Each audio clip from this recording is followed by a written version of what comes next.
The early 1990s was the second golden age of arcade gaming. After years of being dominated by the home console and home computer markets, arcade games made a dramatic comeback. In fact, some of the most iconic arcade games of all time came out within a span of less than 5 years. But there was one game that stood out above them all. You know, that's kind of bizarre to think about today. I mean, I remember back when I was a kid seeing lines of people waiting to play Street Fighter 2. This would have been in 1991 or 1992 or so. But you know, as good as business was for games like the Street Fighter series and Mortal Kombat, business for NBA Jam games was actually even better. We'll take a look at video game industry magazines from pretty much any month in 1993 and you will see it. NBA Jam was on top of the arcade lists week after week. The original NBA Jam and the Tournament Edition sequel succeeded in the arcades like no other sports game since. In fact, the closest that we've ever seen a sports game come to NBA Jam was NFL Blitz, and that game of course was largely inspired by NBA Jam. You know, it seems impossible today when you think about it. I mean, sure, it was an arcade game, but it was still a sports game. I mean, think about this. An arcade-style sports game wound up beating out all of the other arcade games, including some that are really famous. I'm talking like some of the most famous arcade games of all time. Have you ever wondered why? Well, I've spent some time recently playing the arcade versions of both NBA Jam and NBA Jam Tournament Edition, and I've got a couple of thoughts on the subject. Well, the first thing you notice when you play either game is just how inviting they are. Obviously, there's no need to learn any fancy control schemes. There are 3 buttons, and it's obvious from the start what all 3 do. But the game isn't just inviting because the controls are simple. It's inviting because the game was designed to be easy to play and understand. You know, part of this is because the developers decided to stick with the 2-on-2 basketball setup instead of trying to make something more realistic.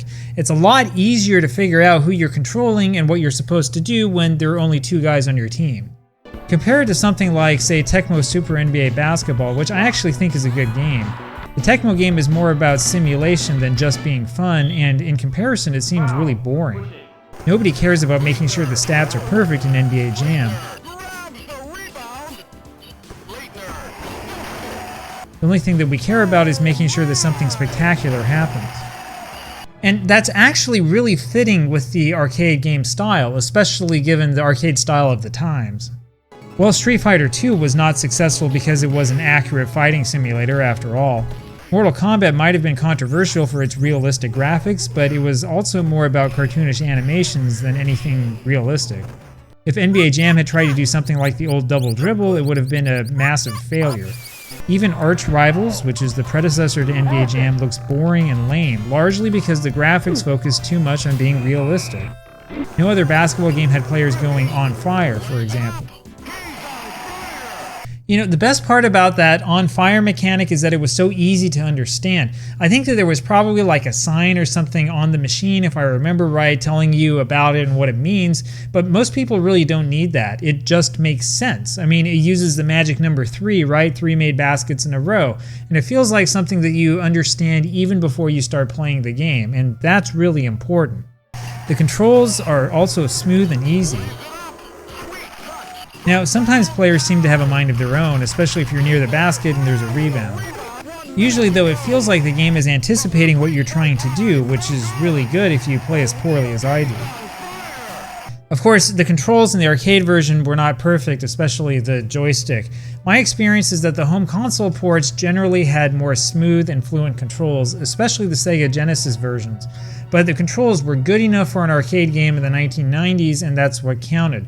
Now, the game wasn't forcing you to do a whole bunch of fancy stuff or to memorize like 24 different button combinations to do certain special moves like certain other games at the time.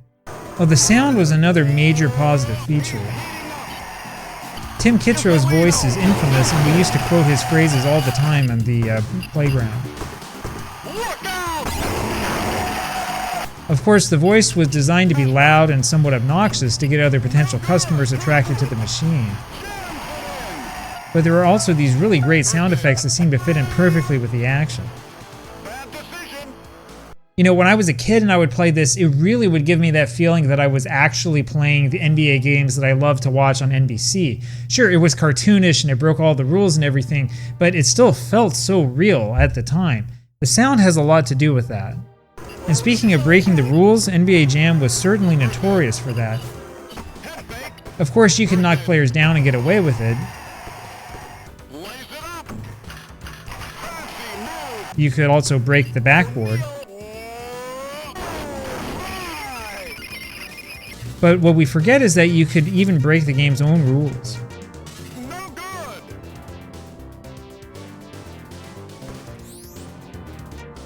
You could change teams in the middle of the game, for example. If you knew the right combinations, you could play as a completely different character. You could even play as one of the game designers. Or you could play as one of the cheerleaders featured in the game.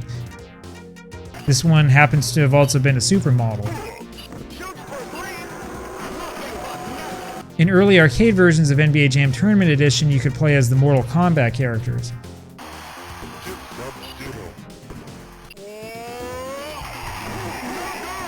You could also play as a gorilla.